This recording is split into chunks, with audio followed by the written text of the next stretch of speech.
여러분 반갑습니다. 이해가 되는 성경 통독 9번째 시간입니다. 창세기 42장 이제 우리가 읽을 차례입니다. 창세기 42장부터는 이제 요셉과 형제들의 이야기가 본격적으로 전개가 되는데요. 이 창세기는 전체적으로 보면요, 마무리가 야곱의 가족들이 애굽으로 이주하는 것이 창세기 마무리입니다. 이것은 민족 형성의 기원을 말해주는 것이라고 볼 수 있어요. 이스라엘 민족이 어떻게 형성되어졌는가 하는 그 뿌리를 설명해 주기 위한 이야기인데요. 그래서 지금부터의 주제는 형제들과 요셉 사이의 화해가 됩니다. 이게 지금부터의 주제가 돼요.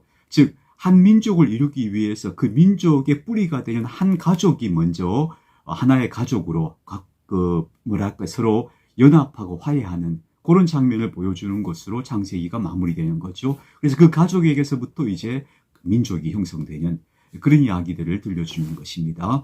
창세기 42장 읽어보겠습니다. 그때 야곱이 애굽에 곡식이 있음을 보고 아들들에게 이르되, 불을 좀 켜야 되겠습니다. 너희는 어찌하여 서로 바라보고만 있느냐? 야곱이 또 이르되, 내가 들은즉 저 애굽에 곡식이 있다 하니 너희는 그리로 가서 거기서 우리를 위하여 사오라. 그러면 우리가 살고 죽지 아니하리라 하매, 요셉의 형 10사람이 애굽에서 곡식을 사려고 내려갔으나 야곱이 요셉의 아우 베냐민은 그의 형들과 함께 보내지 아니하였으니 이는 그의 생각에 전환이 그에게 미칠까 두려워함이었더라.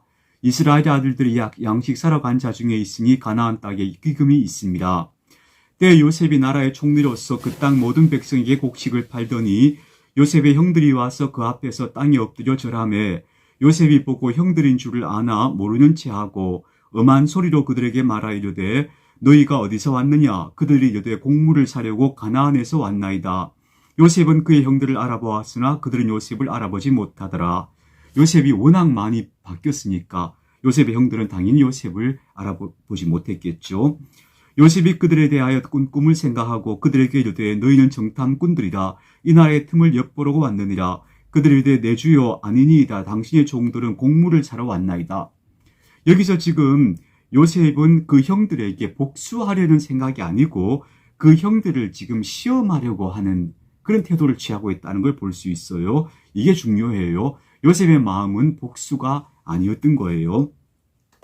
우리는 다 한 사람의 아들로서 확실한 자들이니 당신의 종들은 정탐꾼이 아니니이다. 요셉이 그들에게 이르되, 아니라 너희가 이 나라의 틈을 엿보러 왔느니라. 그들이 이르되, 당신의 종 우리들은 12형제로서 가나안 땅 한 사람의 아들들이라. 막내 아들은 오늘 아버지와 함께 있고 또 하나는 없어졌나이다. 요셉이 그들에게 이르되, 내가 너희에게 이르기를 너희는 정탐꾼들이라 한 말이 이것이니라. 너희는 이같이 하여 너희 진실함을 증명할 것이라. 바로의 생명으로 맹세하노니 너희 막내 아우가 여기 오지 아니하면 너희가 여기서 나가지 못하리라. 너희 중 하나를 보내어 너희 아우를 데려오게 하고 너희는 갇혀 있으라. 내가 너희의 말을 시험하여 너희 중에 진실이 있는지 보리라. 바로의 생명으로 맹세하노니 그리하지 아니하면 너희는 과연 정탐꾼이니라 하고 그들을 다 함께 3일을 가두었더라. 사흘 만에 요셉이 그들에게 이르되, 나는 하나님을 경외하노니 너희는 이같이 하여 생명을 보존하라. 너희가 확실한 자들이면 너희 형제 중 한 사람만 그옥에 갇히게 하고 너희는 곡식을 가지고 가서 너희 집안에 굶주림을 구하고 너희 막내 아우를 내게로 데리고 오라. 그러면 너희 말에 진실함이 되고 너희가 죽지 아니라 하니 그들이 그대로 하니라. 이제 요셉의 형들의 고난이 시작되는 거죠. 그들이 서로 말하되, 우리가 아우의 일로 말미암아 범죄하였도다. 그가 우리에게 애걸할 때 그 마음의 괴로움을 보고도 듣지 아니하였으므로 이 괴로움이 우리에게 임하도다. 비로소 이 형제들에게 뭔가 깨달음이 시작되는 거예요. 로벤이 그들에게 대답하여 이르되, 내가 너희에게 그 아이에 대하여 죄를 짓지 말라고 하지 아니하였더냐? 그래서 너희가 듣지 아니하였느니라. 그러므로 그의 핏값을 치르게 되었도다 하니 그들 사이에 통력을 세웠으므로 그들은 요셉이 듣는 줄을 알지 못하였더라. 요셉이 그들을 떠나가서 울고 다시 돌아와서 그들과 말하다가 그들 중에서 시몬을 끌어내어 그들의 눈앞에서 결박하고 명하여 곡물을 그 그릇에 채우게 하고 각 사람의 돈은 그의 자루에 돌아넣게 하고 또 길 양식을 그들에게 주게 하니 그대로 행하였더라. 자, 요셉의 형들이 지금 감옥에 갇혀 3일을 지내고 그 중에 또 시몬은 또 여전히 묶인 채로 있어야 되고 하는 상황이 벌어졌죠. 그러니까 요셉이 옥에서 살았잖아요. 역할이 지금 바뀌어진 거예요. 요셉이 겪었던 고통을 형들이 지금 작게나마 같이 지금 경험해 가고 있는 과정인 거예요. 그들이 곡식을 애굽에 싣고 나귀에 싣고 그곳을 떠났더니 한 사람이 여관에서 나귀에게 먹이를 주려고 자루를 풀고 본즉 그 돈이 자루 아귀에 있는지라.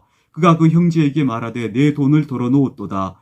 보라 자루 속에 있도다. 이에 그들이 혼이 나서 떨며 서로 돌아보며 말하되 하나님이 어찌하여 이런 일을 우리에게 행하셨는가 하고 그들이 가나안 땅에 돌아와 그들의 아버지 야곱에게 이르러 그들이 당한 일을 자세히 알리어 아뢰되 그 땅의 주인인 그 사람이 엄하게 우리에게 말씀하고 우리를 그 땅에 대한 정탐꾼으로 여기기로 우리가 그에게 이르되 우리는 확실한 자들이요 정탐꾼이 아니니이다.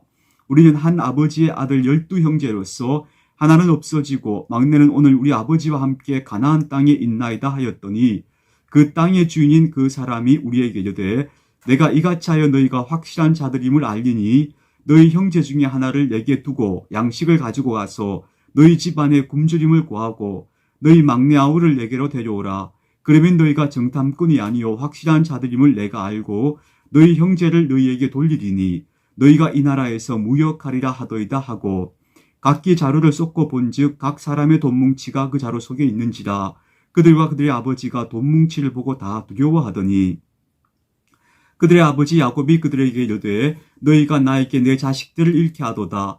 요셉도 없어졌고 시몬도 없어졌거늘 베냐민을 또 빼앗아가고자 하니 이는 나를 해롭게 함이로다. 루벤이 그의 아버지에게 말하여 이르되 내가 그를 아버지께로 데리고 오지 아니하거든 내 두 아들을 죽이소서. 그를 내 손에 맡기소서. 내가 그를 아버지께로 데리고 돌아오리이다. 야곱이 이르되 내 아들은 너희와 함께 내려가지 못하리니 그의 형은 죽고 그만 남았습니다. 만일 너희가 가는 길에 재난이 그에게 미치면 너희가 내 흰머리를 슬퍼하며 스올로 내려가게 함이 되리라. 스올은 음부, 죽음의 자리를 이야기하는 거죠. 자, 창세기 43장입니다. 그 땅에 기근이 심하고 그들이 애굽에서 가져온 곡식을 다 먹음에 그 아버지가 그들에게 이르되 다시 가서 우리를 위하여 양식을 조금 사오라.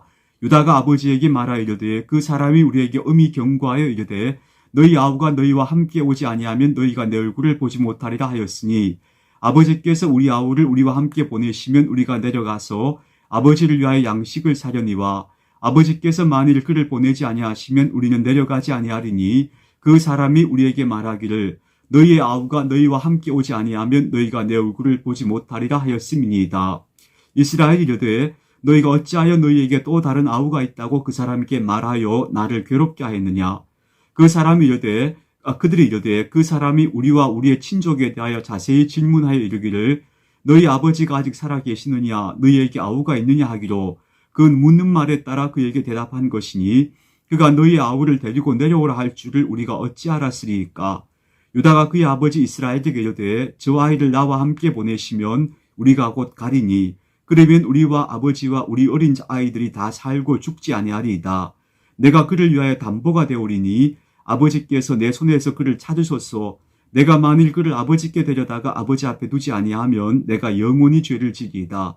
우리가 지체하지 아니하였다면 벌써 2번 갔다 왔으리이다. 여기 중요한 말이 나와요. 내가 그를 위하여 담보가 되오리니 이렇게 유다가 말하고 있죠. 형들의 태도가 뭔가 달라지고 있는 거죠. 그들의 아버지 이스라엘이 그들에게 이르되 그러할진대 이렇게 하라. 너희는 이 땅의 아름다운 소산을 그릇에 담아가지고 내려가서 그 사람에게 예물로 드릴지니 곧 유향 조금과 꿀 조금과 향품과 모략과 유향나무 열매와 감복숭아이니라. 이 감복숭아는 아몬드라고 해요. 너희 손에 갑절의 돈을 가지고 너희 자루 아귀에 도로 넣어서 있던 그 돈을 다시 가지고 가라. 혹 잘못이 있었을까 두렵도다. 내 아우도 데리고 떠나 다시 그 사람에게로 가라. 전능하신 하나님께서 그 사람 앞에서 너희에게 은혜를 베푸사 그 사람으로 너희 다른 형제와 베냐민을 돌려보내게 하시기를 원하노라. 내가 자식을 잃게 되면 이르리로다. 그 형제들이 예물을 마련하고 갑절의 돈을 자기들의 손에 가지고 베냐민을 데리고 애굽에 내려가서 요셉 앞에 서니라. 44장 요셉이 그의 집 청지기에게 명하이르되 양식을 각자의 자루에 운반할 수 있을 만큼 채우고 각자의 돈을 그 자루에 넣고 곧 내 잔 곧 은잔을 그 청년의 자루 아귀에 넣고 그 양식 값 돈도 함께 넣으라 하매 그가 요셉의 명령대로 하고 아침이 밝을 때 사람들과 그들의 나귀들을 보내니라. 그들이 성읍에서 나가 멀리 가기 전에 요셉이 청지기에게 이르되 일어나 그 사람들의 뒤를 따라가라. 그들에게 이르기를 너희가 어찌하여 선을 악으로 갚느냐. 이것은 내 주인이 가지고 마시며 늘 점치는 데 쓰는 것이 아니냐. 너희가 이같이 하니 악하도다 하라. 청지기가 따라가서 그대로 말하니 그들이 그에게 말하되 내 주여 어찌 이렇게 말씀하시나이까. 당신의 종들이 이런 결단코 아니하나이다. 우리 자루에 있던 돈도 우리가 가나안 땅에서부터 당신에게로 가져왔거늘 우리가 어찌 당신의 주인의 집에서 은금을 도둑질하리이까.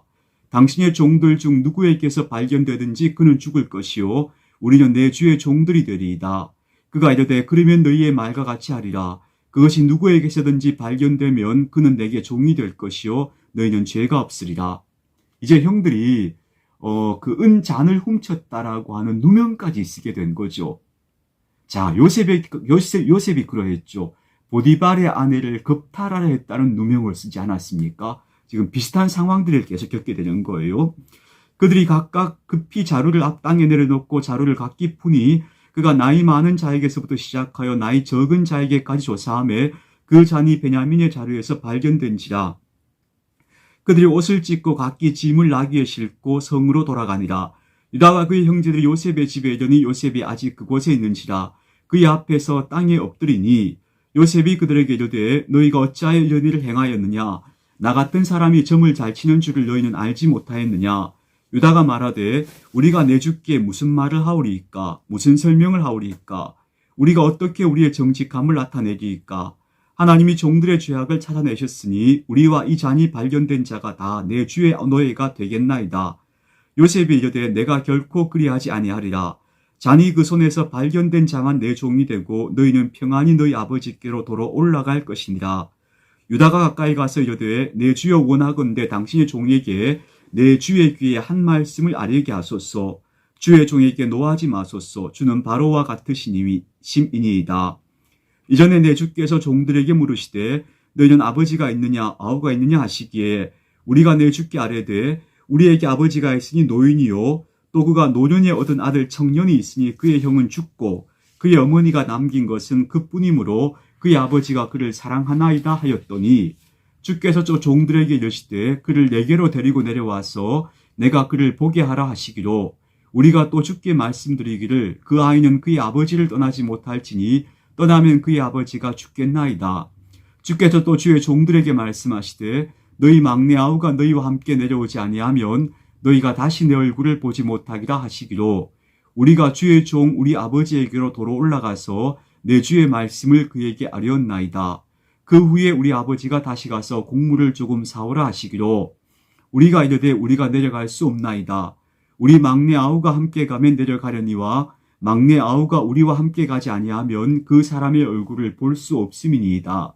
주의 종 우리 아버지가 우리에게 이르되 너희도 알거니와 내 아내가 내게 두 아들을 낳았으나 하나는 내게서 나갔으므로 내가 말하기를 틀림없이 찢겨 죽었다 하고 내가 지금까지 그를 보지 못하거늘 너희가 이 아이도 내게서 데려가려 하니 만일 재해가 그 몸에 다 미치면 나의 흰머리를 슬퍼하며 서울로 내려가게 하리라 하니 아버지의 생명과 아이의 생명이 서로 하나로 묶여 있거늘 이제 내가 주의 종 우리 아버지에게 돌아갈 때에 아이가 우리와 함께 가지 아니하면 아버지가 아이 없음을 보고 죽으리니 이같이 되면 종들이 주의 종 우리 아버지가 흰머리로 슬퍼하며 서울로 내려가게 함이니이다. 주의 종이 내 아버지에게 아이를 담보하기를 내가 이를 아버지께로 데리고 돌아오지 아니하면 영원히 아버지께 죄짐을 지리다 하였사오니 이제 주의 종으로 그 아이를 대신하여 머물러 있어 내 주의 종이 되게 하시고 그 아이는 그의 형제들과 함께 올려 보내소서. 그 아이가 나와 함께 가지 아니하면 내가 어찌 내 아버지에게로 올라갈 수 있으리이까. 두렵건대 재해가 내 아버지에게 미침을 보리이다. 자, 이제 형들과 요셉의 갈등이 이제 클라이막스에 이르러서 이제 해결되어질 직전인데요. 자, 이 갈등, 이 긴장이 어디서 온 것인가 하면요. 요셉이 지금 형들을 시험하고 있는 거예요. 근데 그 시험을 내용을 이렇게 정리할 수 있어요. 역할을 바꿔보게 한 거예요. 그 형들로 하여금, 누명을 쓰게 하고, 옥에 갇히게 하고, 또 아주 뭐라 할까요. 천대당하는 신세가 되게 하고, 이런 식으로 형들이 요셉이 겪었던 일들을 같이 겪어보게 만드는 거죠. 그럼으로써 형들이 그런 상황을 겪음으로써 형들이 변화되어져 가는 과정을 보여주고 있는 거예요. 이게 매우 중요해요. 여러분, 그 인간의 도덕과 윤리가 어디서부터 출발할까요? 인간의 도덕과 윤리는 이렇게 말합니다. 타인의 고통에 공감하는 사람이 되는 데서부터 시작한다고 봐요. 우리는 나의 고통을 민감하게 느끼지만 남의 고통을 잘 느끼지 못해요.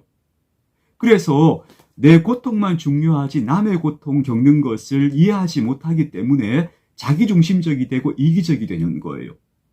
그런데 도덕과 윤리는 어디서 출발하는가 하면 다른 타인도 나와 같은 상황에 처하면 저 사람은 이렇게 고통스러웠겠구나. 혹은 그가 겪었던 고통을 내가 겪으면서 그 사람의 심정이 이렇겠구나 하는 것을 알게 되면서 비로소 도덕과 윤리가 발생하기 시작하는 거예요. 지금 여기서 보면요, 형들이 그들이 요셉을 팔았던 일들, 그 동생이 종으로 팔려갔던 것들을 아마 회고하게 되었지요. 앞에서 그렇게 말했잖아요. 그리고 또 그 아들을 잃어버린 아버지의 슬픔을 지금 이해하기 시작하는 거예요. 그리고 또 종이 되어서 이제는 여기 노예가 되어야 하는 베냐민의 지금 이 상황이 지금 너무나 안타까운 거죠. 그렇게 되면 이 아버지가 너무 고통스러울 것이다 하는 것까지 이제 형들의 인식이 넓어지는 거예요. 그전에는 자기 동생도 무정하게 팔아버리던 바로 그 사람들이 그들이 낮아져서 지극한 고통을 겪고 막 노예와 종의 신세가 되고 이런 순환을 겪으면서 그들이 그런 고통이었던 것이구나 하는 것들에 대한 이해가 되고 그게 공감이 되어지면서 이제는 어디까지 나아가는가 하면 유다가 이렇게 말하는 거예요. 차라리 내가 이 아이를 베냐민을 대신해서 종이 되겠습니다 라고 자기가 대신하겠다는 자리까지 나가게 돼요. 이걸 뭐라고 부르죠? 대속이라고 불러요. 이걸 희생이라고 불러요. 이 대속의 정점이 되신 분이 바로 예수 그리스도시잖아요. 그러니까 여기서 우리는 기독교 윤리의 출발을 보게 되는 거예요. 가나안 사회 속에서 제멋대로 살고 막 그 가나안 문화 속에 살고 동생도 팔아먹고 하던 사람들이 이런 순환을 겪으면서 그들이 비로소 이제 그야말로 그 도덕적이고 윤리적인 사람으로 변화되어져 가는 과정을 보여주고 있는 거예요. 그러니까 요셉이 이 형들을 용서하고 말고의 문제가 아니었고 이 형들이 이런 테스트를 통해서 변화되어져 가는 과정이 바로 이 요셉과 형들의 이야기 속에 아주 주요한 주제였던 거죠. 자, 이렇게 되니까 어떻게 되는가 하면 여기서 이제 요셉은 이것이 바로 하나님의 계획이었구나 하는 것을 깨닫게 되죠. 45장입니다. 요셉이 시종하는 자들 앞에서 그 정을 억제하지 못하여 소리질러 다른 사람을 자기에게서 물러가라 하고 그 형제들에게 자기를 알리니 그때에 그와 함께한 다른 사람이 없었더라. 요셉이 큰 소리로 우니 애굽 사람에게 들리며 바로의 궁중에 들리더라. 요셉이 그 형들에게 이르되 나는 요셉이라. 내 아버지께서 아직 살아계시니까. 형들이 그 앞에서 놀라서 대답하지 못하더라. 요셉이 형들에게 이르되 내게로 가까이 오소서. 그들이 가까이 가니 이르되 나는 당신들의 아우 요셉이니 당신들이 애굽의 판자라. 당신들이 나를 이곳에 팔았다고 해서 근심하지 마소서. 한탄하지 마소서. 하나님이 생명을 구원하시려고 나를 당신들보다 먼저 보내셨나이다. 즉 형들은 도덕적으로 성장했고 이런 과정을 통해서 요셉은 그런 형들의 모습을 보면서 이것이 바로 하나님의 섭리였구나. 내가 먼저 애굽에 팔려온 이유가 바로 이것이었구나 하는 것들을 보게 되는 거예요. 상세히가 굉장히 드라마틱하고 재미있어요. 하나님은 야곱을 라반의 집에 보내서 20년 동안 고생하게 하고 그리고 야복 강가에서 꺾어지게 해서 야곱을 이스라엘로 만드시잖아요. 그래서 비로소 한 민족의 시조가 되게 하시잖아요. 그런데 그 민족의 각 지파를 형성하게 될 야곱의 아들들이 도덕적으로 몹시 그야말로 아주 비료한 사람들이었죠. 그 사람들이 이런 시련의 과정을 통해서 이제는 대속하겠다. 내가 내 동생을 대신하겠다라고 자원하는 자리에까지 이 사람들 도덕적 수준이 끌어올려지는 거예요. 이런 변화가 일어나고 있는 거죠. 이름으로써 비로소 이제 이들이 하나님 백성의 어떤 토대가 되어가는 거예요. 자, 계속 있습니다. 이 땅에 2년 동안 흉년이 들었으나 아직 5년은 밭갈이도 못하고 주지도 못할지라. 하나님이 큰 구원으로 당신들의 생명을 보존하고 당신들의 후손을 세상에 두시려고 나를 당신들보다 먼저 보내셨나니 그러즉 나를 이리로 보내는 이는 당신들이 아니요 하나님이시라. 하나님이 나를 바로에게 아버지로 삼으시고, 아버지라는 상담자, 바로가 중시하는 사람이 됐다는 거예요. 그 온 집의 주로 삼으시며 애굽 온 땅의 통치자로 삼으셨나이다. 당신들은 속히 아버지께로 올라가서 아뢰기를 아버지 아들 요셉의 말에 하나님이 나를 애굽 전국의 주로 세우셨으니 지체 말고 내게로 내려오사 아버지의 아들들과 아버지의 손자들과 아버지의 양과 소와 모든 소유가 고센 땅에 머물며 나와 가깝게 하소서. 흉년이 아직 5해가 있으니 내가 거기서 아버지를 봉양하리이다. 아버지와 아버지의 가족과 아버지께 속한 모든 사람에게 부족함이 없도록 하겠나이다 하더라고 전하소서. 당신들의 눈과 내 아우 베냐민의 눈이 보는 바 당신들에게 이 말을 하는 것은 내 입이다. 당신들은 내가 애굽에서 누리는 영화와 당신들이 본 모든 것을 다 내 아버지께 아뢰고 속히 모시고 내려오소서 하며 자기 아우 베냐민의 목을 안고 우니 베냐민도 요셉의 목을 안고 우니라. 요셉이 또 형들과 입맞추며 안고 우니 형들이 그제서야 요셉과 말하니라. 요셉의 형들이 왔다는 소문이 바로의 궁에 들림에 바로와 그의 신하들이 기뻐하고 바로는 요셉에게 이르되 내 형들에게 명령하기를 너희는 이렇게 하여 너희 양식을 싣고 가서 가나안 땅에 이르거든 너희 아버지와 너희 가족을 이끌고 내게로 오라. 내가 너희에게 애굽의 좋은 땅을 주리니 너희가 나라에 기름진 것을 먹으리라. 이제 명령을 받았으니 이렇게 하라. 너희는 애굽 땅에서 수레를 가져다가 너희 자녀와 아내를 태우고 너희 아버지를 모셔오라. 또 너희의 기구를 아끼지 말라. 온 애굽 땅에 좋은 것이 너희 것임이라. 이스라엘 아들들이 그대로 할세 요셉이 바로의 명령대로 그들에게 수레를 주고 길 양식을 주며 또 그들에게 다 각기 옷 1벌씩을 주되 베냐민에게는 은 300과 옷 5벌을 주고 그가 또 이와 같이 그 아버지에게 보내되 순나기 10필에 애굽의 아름다운 물품을 실리고 암나기 10필에는 아버지께서 길에서 드릴 곡식과 떡과 양식을 실리고 이에 형들을 돌려보내며 그들에게 이르되 당신들은 길에서 다투지 말라 하였더라. 그들이 애굽에서 올라와 가나안 땅으로 들어가서 아버지 야곱에게 이르러 알리어 이르되 요셉이 지금까지 살아있어 애굽 땅 총리가 되었더이다. 야곱이 그들의 말을 믿지 못하여 어리둥절하더니 그들이 또 요셉이 자기들에게 부탁한 모든 말로 그에게 말하며 그들의 아버지 야곱은 요셉이 자기를 태우려고 보낸 수레를 보고서야 기운이 소생한지라. 이스라엘이 이르되 조카도다 내 아들 요셉이 지금까지 살아있으니 내가 죽기 전에 가서 그를 보리라 하니라. 얼마나 감격스러웠을까요? 창세기 46장입니다. 이스라엘이 모든 소유를 이끌고 브엘세바에 이르러 브엘세바는요 이스라엘의 가장 그 남방 접경지대예요. 그래서 이스라엘 영토를 보통 말할 때 북쪽은 단, 남쪽은 브엘세바. 그래서 단에서 브엘세바까지 하면 이제 그 이스라엘 영역이 되는 거예요. 그의 아버지 이삭이 하나님께 희생제사를 드리니 이 브엘세바가 또 거룩한 성소였죠. 약속의 우물이라 해서 아브라함이 거기 단을 쌓았던 곳이죠. 그 밤에 하나님이 이상 중에 이스라엘에게 나타나 이르시되 야곱아 야곱아 하시는지라. 야곱이 이르되 내가 여기 있나이다 하며 하나님이 이르시되 나는 하나님이라. 내 아버지의 하나님이니 애굽으로 내려가기를 두려워하지 말라. 내가 거기서 너로 큰 민족을 이루게 하리라. 내가 너와 함께 애굽으로 내려가겠고 반드시 너를 인도하여 다시 올라올 것이며 요셉이 그의 손으로 내 눈을 감기리라 하셨더라. 야곱이 브엘세바에서 떠날새 이스라엘의 아들들이 바로가 그를 태우려고 보낸 수레에 자기들의 아버지 야곱과 자기들의 처자들을 태우고 그들의 가축과 가나안 땅에서 얻은 재물을 이끌었으며 야곱과 그의 자손들이 다 함께 애굽으로 갔더라. 이와 같이 야곱이 그 아들들과 손자들과 딸들과 손녀들 곧 그의 모든 자손을 이끌고 애굽으로 갔더라. 애굽으로 내려간 이스라엘 가족의 이름은 이러하니라. 야곱과 그의 아들들 곧 야곱의 맏아들 루벤과 루벤의 아들 한옥과 발루와 헤스론과 갈미요 시몬의 아들은 여무엘과 야민과 오학과 야긴과 스활과 가나안 여인의 아들 사울이요 레위의 아들은 게르손과 그앗과 무라리요 유다의 아들 곧 엘과 오난과 셀라와 베레스와 세란이 엘과 오난은 가나안 땅에서 죽었고 베레스의 아들은 헤스론과 하물이요 이사갈의 아들은 돌라와 부하와 욥과 시브론이요 스불론의 아들은 세렉과 엘론과 얄리엘이니 이들은 레아가 받단 아람에서 야곱에게 난 자손들이라. 그 딸 디나를 합하여 남자와 여자가 33명이며 가세 아들은 시뵰과 학기와 수니와 에스본과 에리와 아로디와 아렐리요. 아셀의 아들은 임나와 이스하와 이스위와 부리아와 그들의 누이 세라며 또 부리아의 아들은 헤벨과 말게리니 이들은 라반이 그의 딸 레아에게 준 실바가 야곱에게 낳은 자손들이니 모두 16명이라.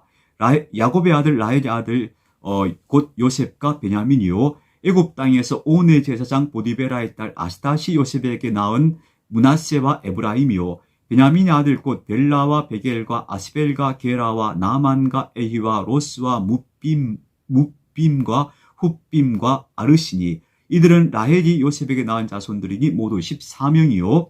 단의 아들 후심이요. 납달의 아들 곧 야셀과 구니와 예셀과 실렘이다. 이들은 라반이 그의 딸 라헬에게 준 빌하가 야곱에게 낳은 자손들이니 모두 7명이다. 야곱과 함께 애굽에 들어간 자는 야곱의 며느리들 외에 66명이니 이는 다 야곱의 몸에서 태어난 자이며 애굽에서 요셉이 낳은 아들은 2명이니 야곱의 집 사람으로 애굽에 이른 자가 모두 70명이었더라. 야곱이 유다를 요셉에게 미리 보내어 자기를 고센으로 인도하게 하고 다 고센 땅에 보내니 여기 70명은 남자의 숫자죠. 70명.